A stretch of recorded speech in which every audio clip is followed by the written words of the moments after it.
Non, commissaire. Avant muy yëg la booy ñëw. Kan lay woo. Man lay woo ne la. Ok, demain. Ma voilà.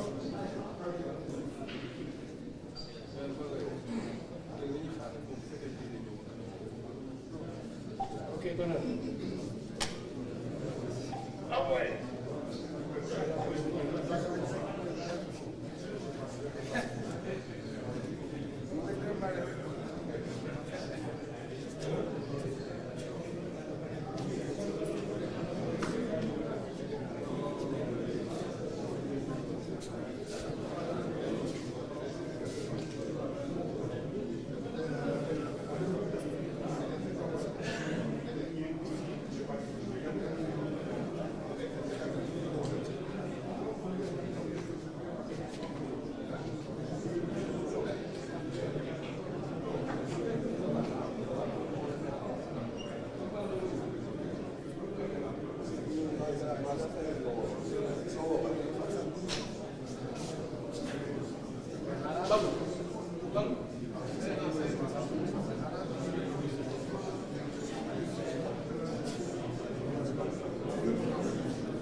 C'est salué là-bas.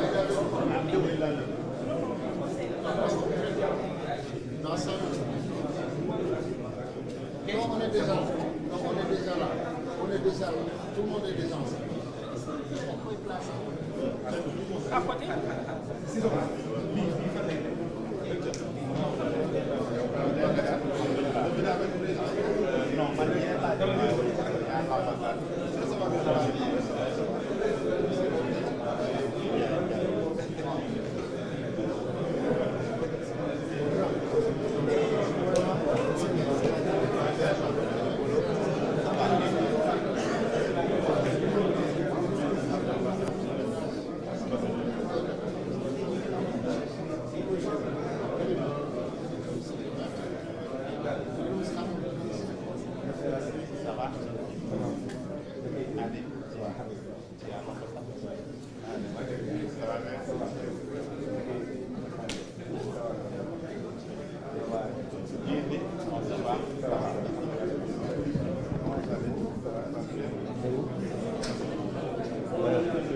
fii nii rek léegi laajal RTS mu xam foofu rek lañ koy tegoon wala nga doon laaj RTS gars yi dañ leen di yóbbu.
Son Excellence, Monsieur le Président de la République.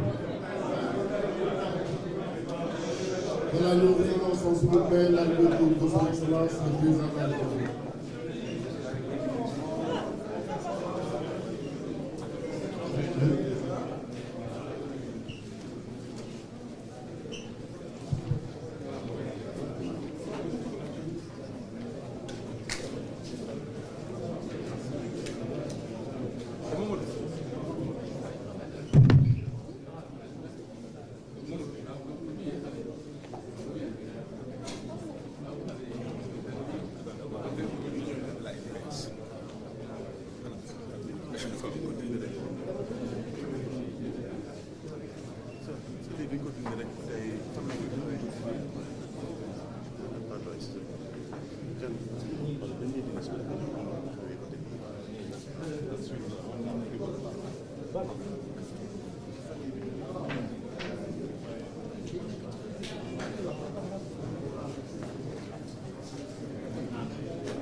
Votre attention, s'il vous plaît.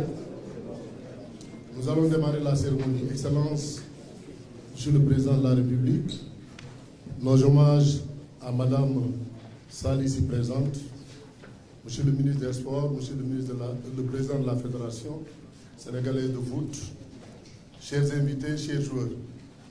Excellence, nous n'allons pas entamer cette cérémonie sans vous remercier. Vous remercier pour votre élan de solidarité et de générosité. Vous avez accepté et préféré de venir trouver les Lions ici, au Qatar, pour remettre le drapeau. Le peuple sénégalais vous sera toujours reconnaissant et vous félicite par la même occasion.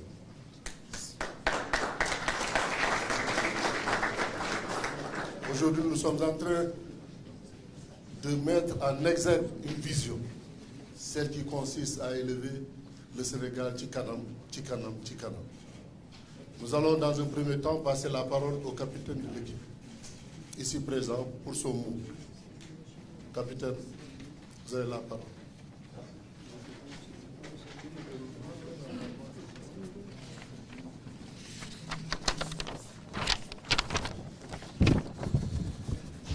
Excellences, Monsieur le Président de la République, Monsieur le ministre des Sports, Monsieur le Président de la Fédération sénégalaise de football, Messieurs les membres du comité exécutif, distingués invités, Messieurs de la presse, chers coéquipiers.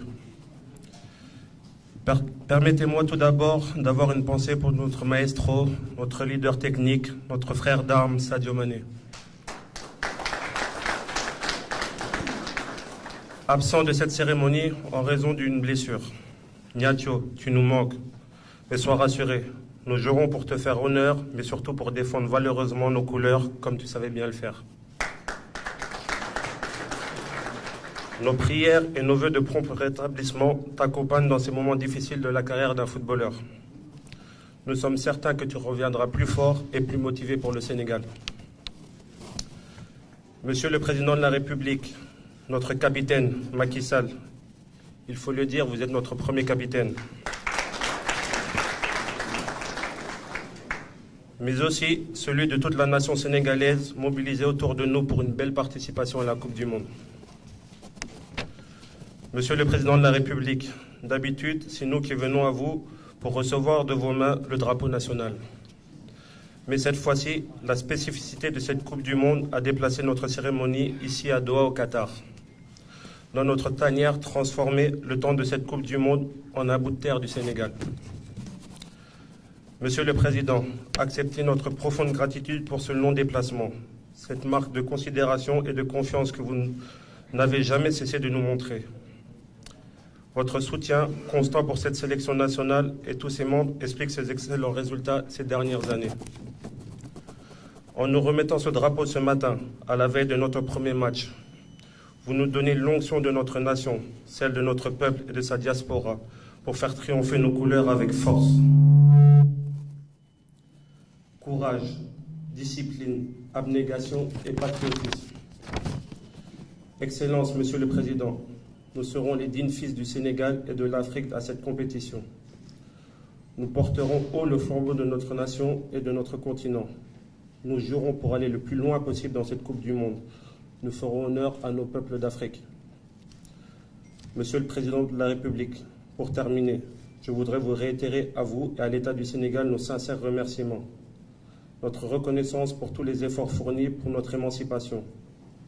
Je confonds à ces remerciements le ministère des Sports, la Fédération sénégalaise de football et notre staff technique pour leur engagement professionnel sans faille.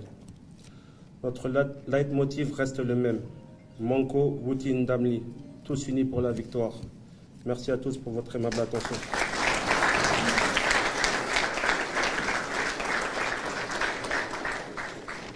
Suite à cela, nous avons un petit cadeau pour le Président.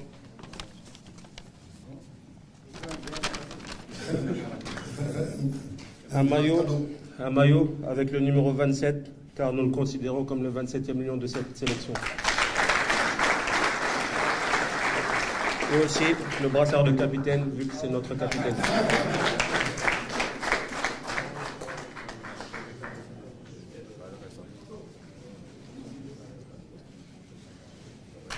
Voilà, merci beaucoup.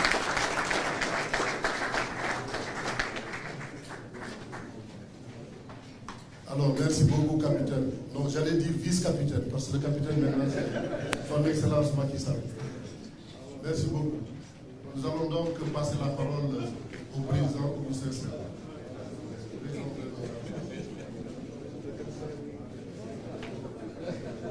Capitaine. Numéro 25.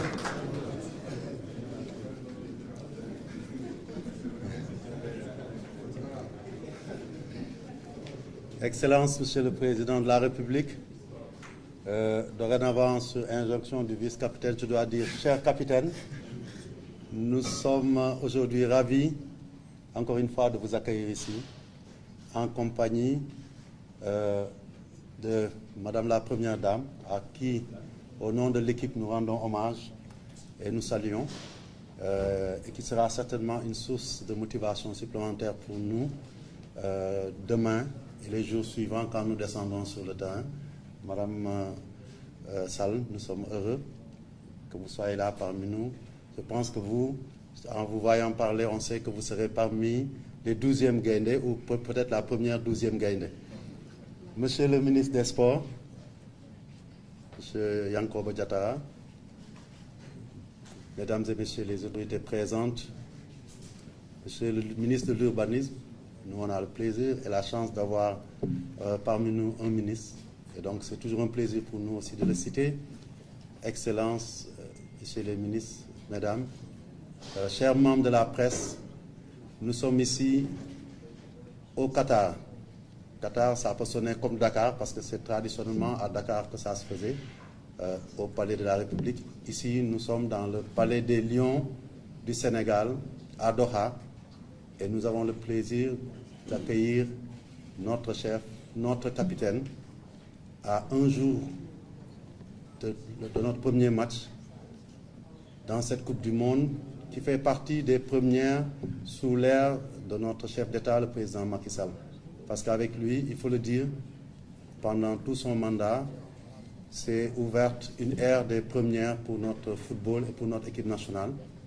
Et la question qu'on doit se poser, c'est quelle première nous aurons pour cette édition, parce que c'est ça notre ambition, continuer à vous retourner ce que vous nous donnez, Monsieur le Président, parce que jamais, et à chaque fois que j'ai l'occasion de le dire, je le dirai, tant que je serai président de la Fédération, jamais un chef d'État n'a accompagné autant le football et autant, et pas plus tard qu'hier, il nous en a démontré la preuve, vers minuit peut-être, il nous a appelés avec le ministre pour nous aider à trouver des solutions.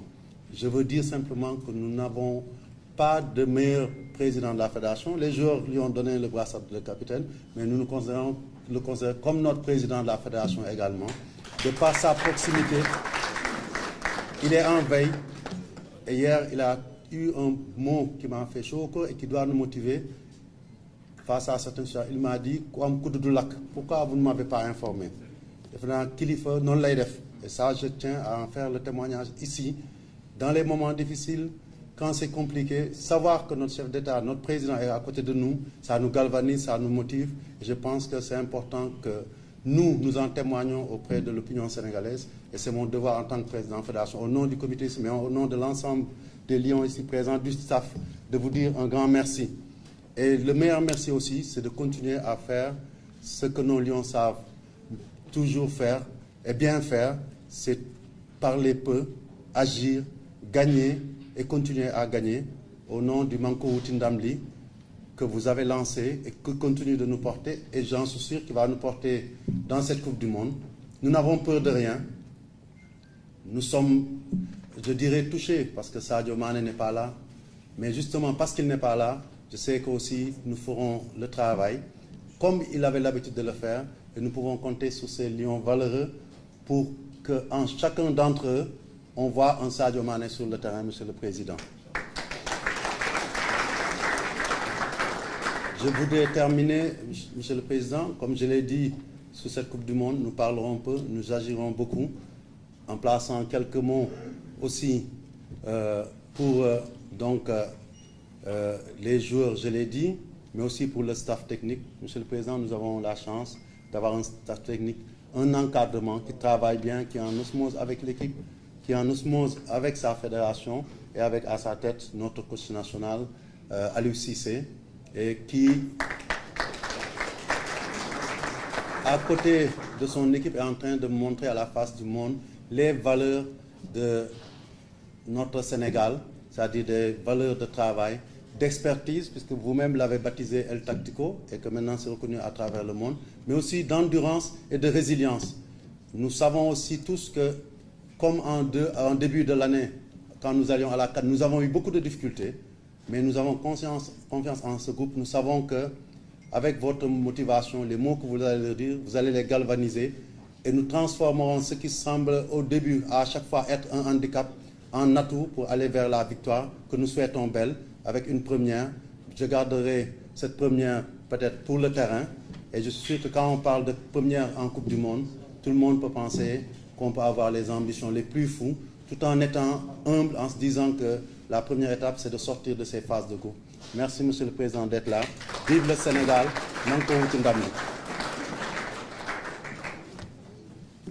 Monsieur le Président, apparemment, oui, parce qu'il faudra que les jours de match où on changera de maillot, que vous puissiez avoir votre maillot. Et comme on a fait de vous aussi le président de la fédération, je vous remets ce maillot-là, signé par l'ensemble des joueurs. Et vous avez reçu le brassard de capitaine et on vous offre aussi. Voilà.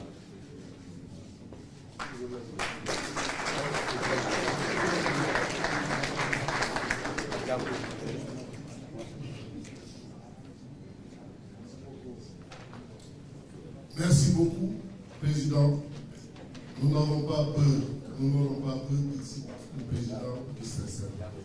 Si nous avons un lion de votre dimension, Excellence, Monsieur le Président, nous n'avons pas droit à la peur. On dit souvent, le tigre ne prendra pas sa territoire. Le tigre saute sur sa proie et la dévore. C'est la même chose.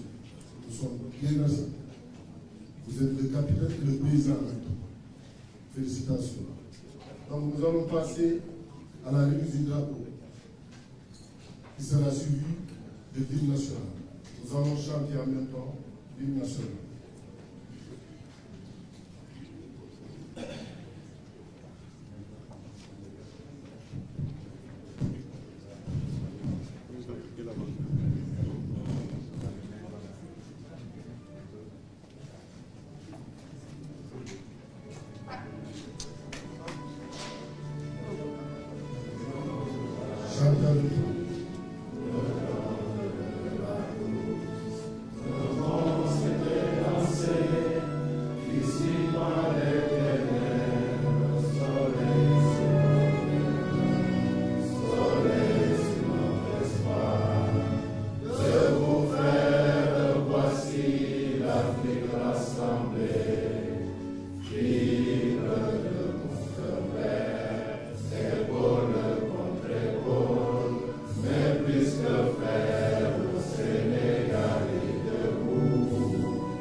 Merci beaucoup. Merci beaucoup. Bonne chance, capitaine. Bonne chance. Bonne chance. Excellence, vous avez la parole.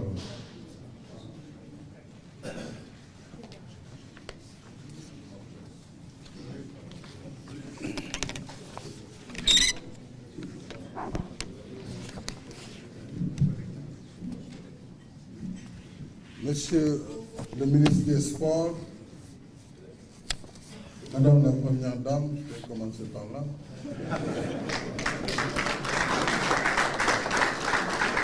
Monsieur le ministre des Sports, Yankoba Diatara, Monsieur le ministre, Excellences, Monsieur l'ambassadeur du Sénégal au Qatar, Monsieur le Président de la Fédération sénégalaise de football,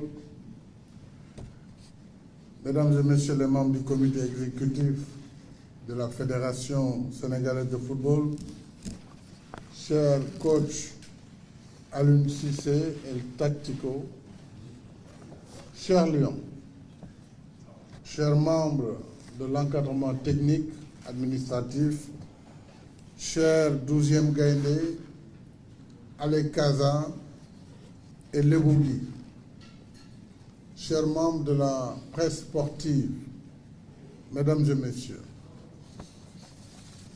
les contraintes liées à nos agendas respectifs ne m'ont pas permis de vous recevoir au Palais de la République pour vous remettre le drapeau national, comme il est de coutume à la veille de vos compétitions.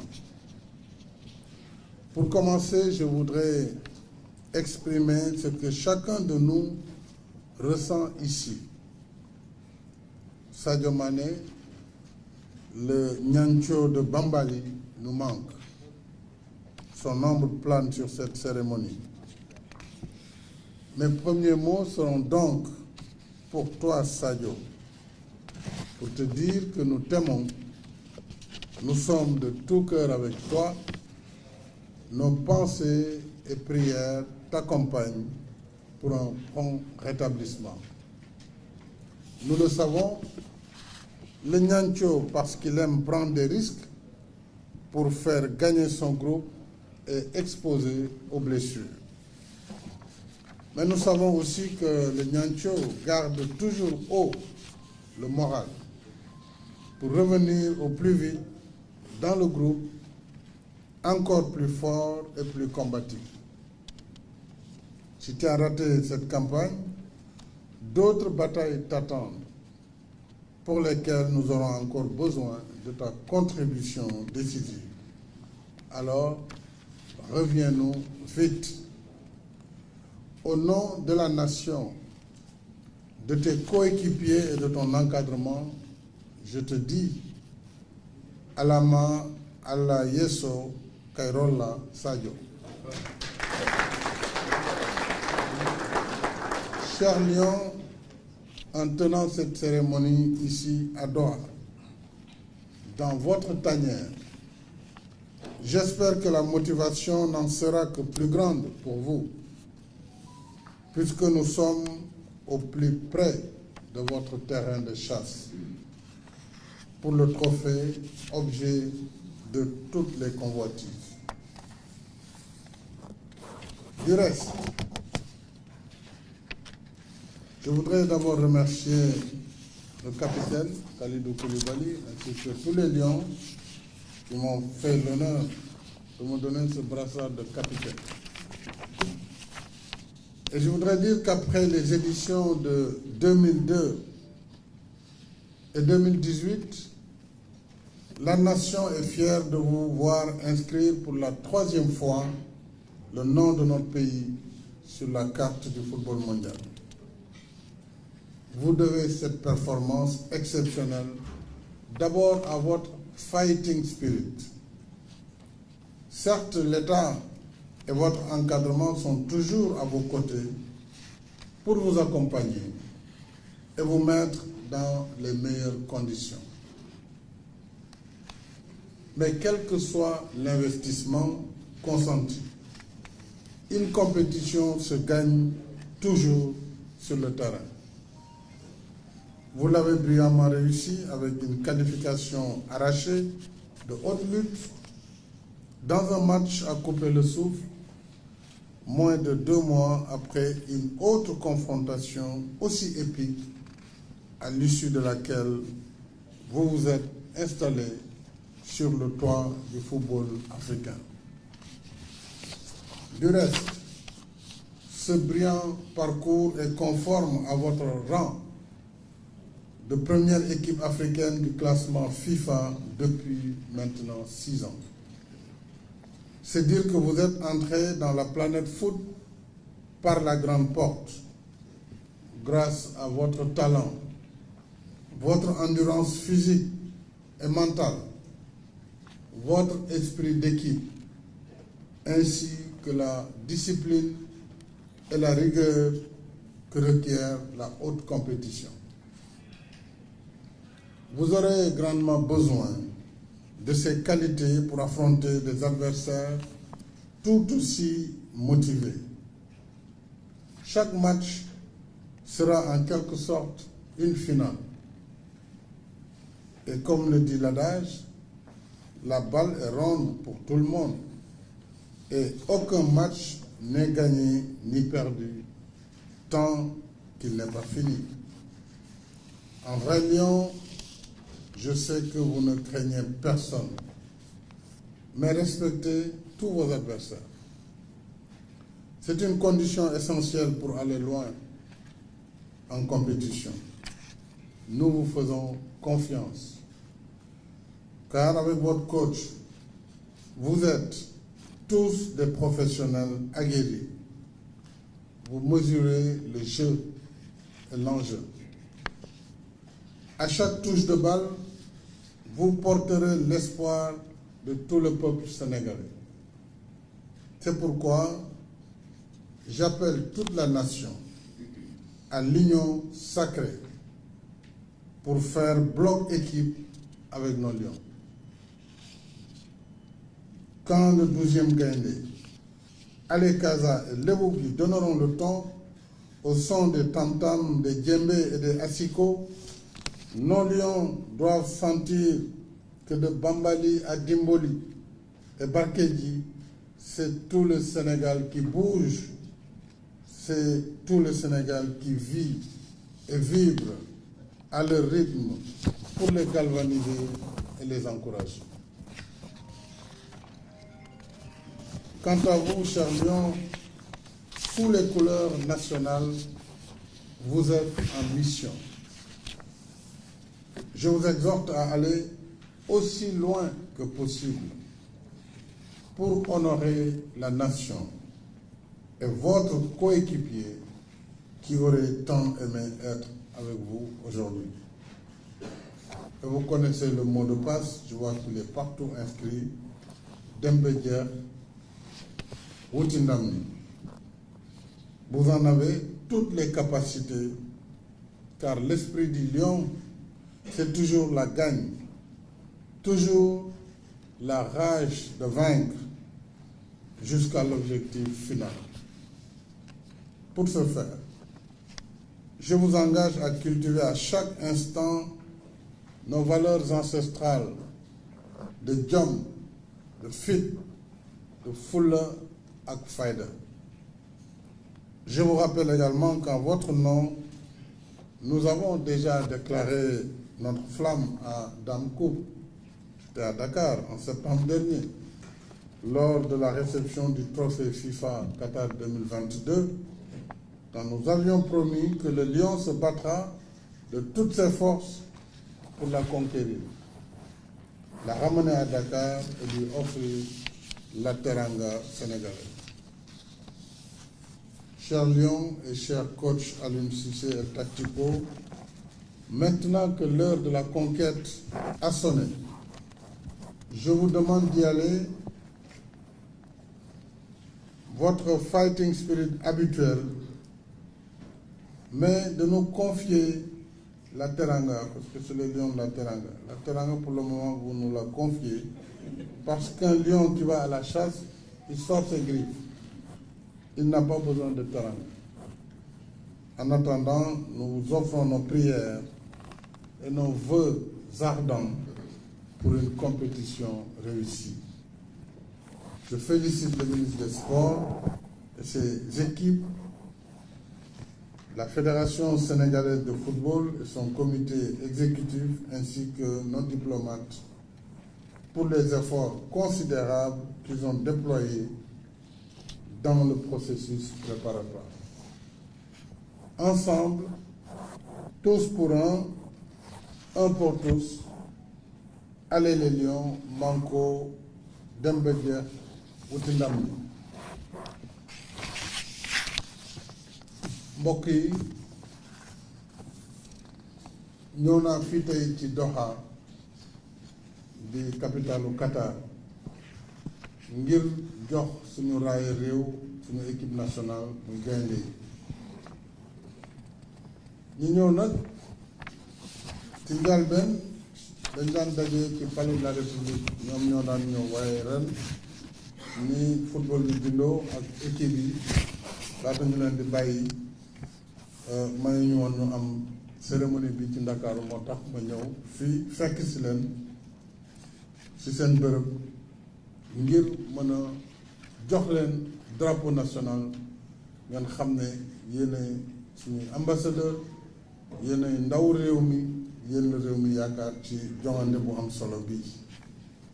waaye laata may tàmbali nee naa suñu xel ñun ñëpp tey jii mu ngi ci Sadio Mané, ñu ngi koy woowee Ñancho de Bambali, muy gaynde Bambali, ndax gaaño bi mu am te loolu dafa ànd ak football professionnel. kon dañ koy ñaanal yàlla nu borom may ko tan mu mën a dellu siwaat lu dul yàgg ci football bi ci terrain bi. xam naa ni capitaine Kalidou wax na ko, Kalidou Koulibaly, di ngeen gën a football ndax moom ku ne xam na yitteem ak engagement am ak fulaam ak faydaam. kon tey bu yàlla defee bokkul ci compétition bi, ñun de amuñu benn xel ñaar si ne di ngeen ko taxaw place bi nga xam ne moom foofu la waroon nekk tey. kon yal na ko yàlla jàppale mu ñëwaat très rapidement ci football bi. bu loolu weesoo maa ngi nuyu seen entraîneur tactico muy Aliou Cissé, di ko gërëm, di ko ñaanal yàlla, di leen dënk nag yàlla suñu borom, yéen équipe nationale bu Sénégal di leen dënk suñu borom, di leen ñaanal, di ñaan Sénégal na leen ñëpp ñaanal, ndax équipe nationale ngeen, doo leen équipe bu Macky Sall, doo leen équipe bu gouvernement, c'est l'équipe nationale du Sénégal.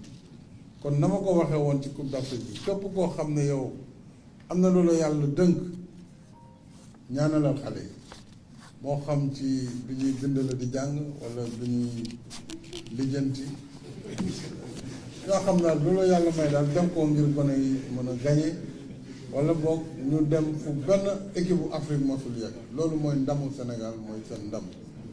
kon ñu ngi leen di ñaanal, na leen waa réew mi ñaanal, jàppale leen. ngeen xam yéen it saa yoo leen laalee bal ñëpp a ngi tiit, ñëpp a ngi bouger, ñëpp a ngi tirer, même ñu bokkul ci football bi, ci biir kër yi, ci mbedd mi, fu ne.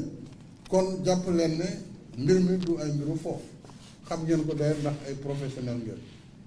waaye jàpp leen ne tam match bu ne final la ci ñun, ndax juróom-ñaari match moo am ci tournoi bi pour ñu yegg final.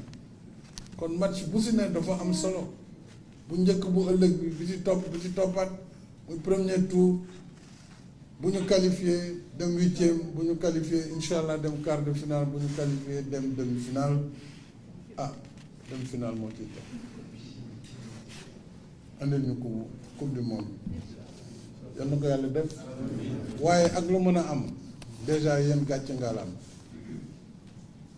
seen der rafet na ci àdduna bi te ñëpp naw nañ ñu, te it ñëpp dinañ leen tiit ku war a dajeek Lions yi. da nga gëstu, da nga xool, di nga dem ci caméra yi xoolaat naka ngeen di jouer pour jéem a xool fu mu leen di jaar. kon yàlla am na lu mu leen may, yal na ko yàlla yokk dëgëral. ngeen xam ne aussi nekkalu leen fi tey Sénégal, yéenay yaakaaru Afrique. ba ma dajee semaine bële ak président Cap loolu la moo ne yéenay yaakaaru Afrique, donc il faut ngeen sori dem ba demi-finale au moins. loolu c'est un objectif boo xam ne d'ailleurs vous l'aviez fixé au Sénégal. li ci des nag mooy ñun suñu wareef mooy ñu accompagner leen te dinañ ko def. mais gërëm suñu entraîneur national du coach Aliou Cissé te def El Tactico, ñu koy ñaanal moom it yàlla jàppale ko, may ko ndam, ak ñëpp ñu mu àndal ci encadrement bi, ñoom ñëpp du ma cité, ak fédération, président fédération maître Augustin Senghor ak ñu mu àndal, Sow, ak tous les membres du bureau fédéral.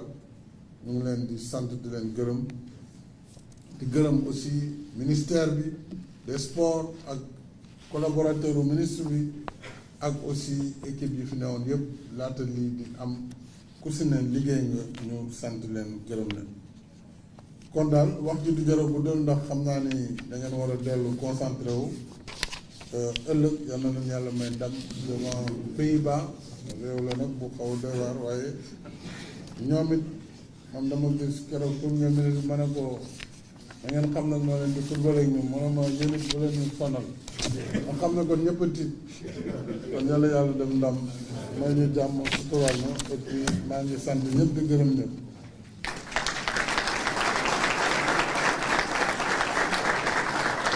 Merci beaucoup. Alors, merci beaucoup, Son Excellence. Nous allons inviter le juge à venir prendre la photo de famille avec Son Excellence, le président de la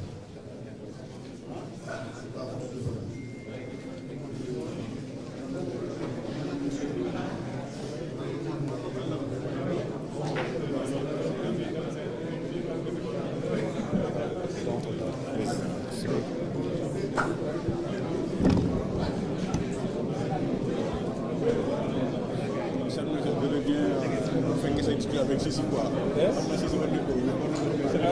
Certainement.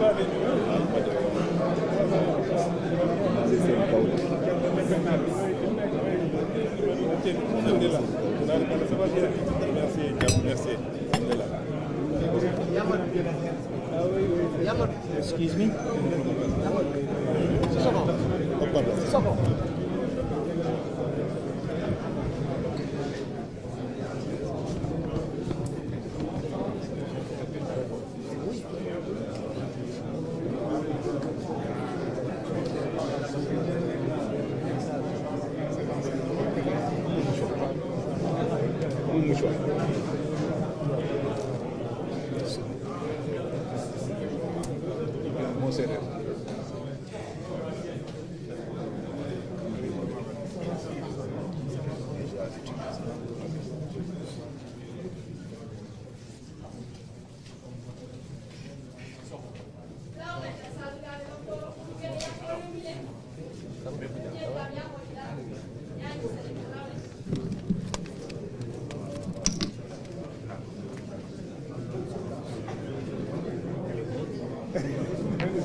Voici le décroché de Macky Sall en coulage.